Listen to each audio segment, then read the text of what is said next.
Alright guys, next step for the booster board comes with the how to charge a booster remote. I could turn it on. It says solid green right there, but it's actually not. I haven't charged it within a while, and it does last a long time, but I mean, you always have to charge it every time you take a ride, just in case you don't want to lose power. And this is how it rolls, up and down. Yeah, the trigger,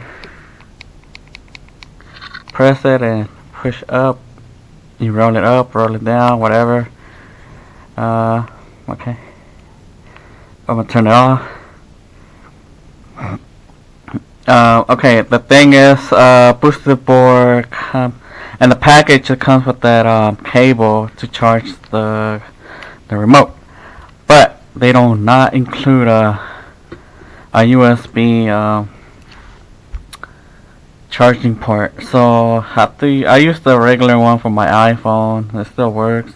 Any kind of USB with a USB port to charge will work fine. And so yeah, that's all I do. Just plug it in. And this is not a micro SD, a micro. It's like a, I'm not sure if it's a USB mini or something, mini port. Yeah, I'm not sure, but for that you have to has the port down here.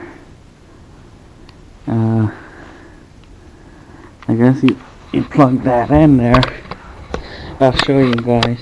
Sorry about the movement. I don't have a camera mount here. Just put it in like that. Yeah.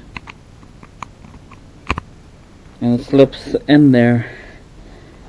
So now I gotta plug it in. So I mean,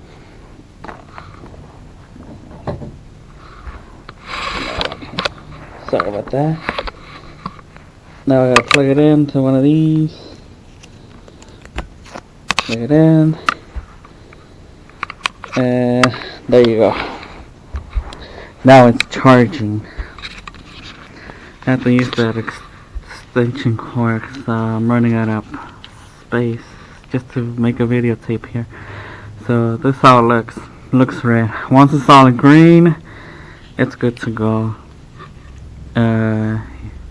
More videos coming up. Thanks for watching.